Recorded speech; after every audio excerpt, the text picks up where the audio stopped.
Greetings. I recently did a trip to Silicon Valley and had a chance to spend a few hours with a good friend of mine who's a Tesla owner. Um, he has owned the car, I think he's in year 4, and what he pointed out to me, or it's an S. So he had previously owned a Prius and was getting ready to buy another one, and the Tesla that he purchased ended up being, the Prius was in the mid 30s, the Tesla ended up being the high 40s. So he ended up buying the low end of the S class, or the S. And there were several points that he shared with me about the vehicle that I thought were worth noting. Number one, he pointed out that he was really surprised at some of the quality challenges the vehicle has had. So, for example, he highlighted that um, each of the door handles which recede had actually gone out on him, and they had been replaced individually over time. He said it was no big deal because every time they had to do work on the car, they would bring him a $120,000 vehicle to replace his, and he would be able to just enjoy checking out how the technology was evolving. So that was not a big deal at all. The second issue he shared was that he had not one but two of the upcoming 3 vehicles reserved. It turns out for S owners, they got priority on the wait list. So he was thinking about possibly getting both vehicles, selling one, but very much looking forward to that benefit that goes with a current owner. The next issue he brought up was that current owners of of the Teslas are unlimited in terms of their power stations. So he was kind of proud of the fact that he could go coast to coast in the United States, and that wouldn't be an issue in terms of cost of fuel because that benefit still exists for current owners. I was actually surprised about what I want to say is a conflicting data point that I was amazed by. And what that is the maintenance issues for the Teslas. So a good friend of mine is actually a heavy investor in Tesla stock.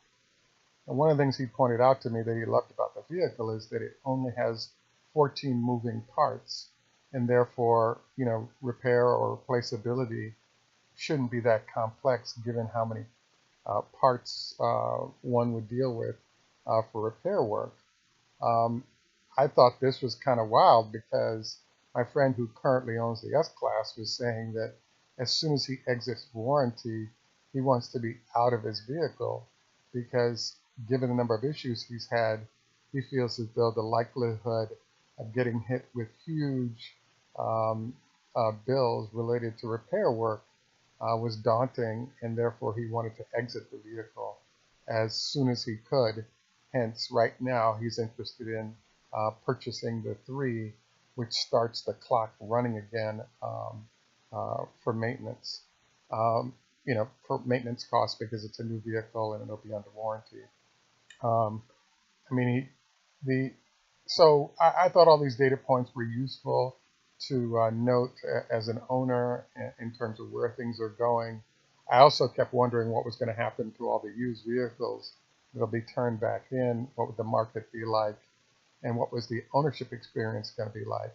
Because if you end up, getting a used vehicle and your first, repair bill is $3,000 to $5,000, you might as well just lease another vehicle new and enjoy no maintenance rather than going with a used vehicle. The other benefit in California, at least, that is pretty amazing is because it's all electric.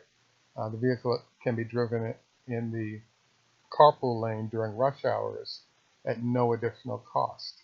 So for places where this is a benefit, every day you're able to use that carpool lane versus getting stuck in traffic is a nice value add for the vehicle, which might cause many people to continue to drive and own even if the repair costs became challenging.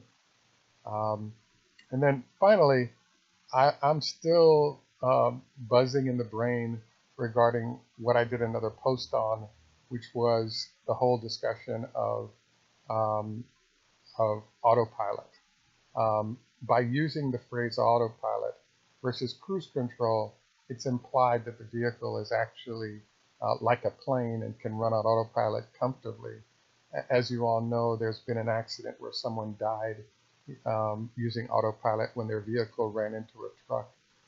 The cameras on the vehicle and sensors malfunctioned in that case, and that person died. And my engineering buddies are telling me that autopilot on monitors is a really bad idea because you could have a computer malfunction, but you could also have malfunctions related to fog or dust or dirt or snow on the sensors that autopilot uses, and therefore you could inadvertently be risking your life as you're trying to explore the outer reaches of technology. Uh, Beautiful car. I love the all electric and can charge off your own solar panels. Amazing technology, worthwhile to own and try. Definitely worthy of caution. Enjoy.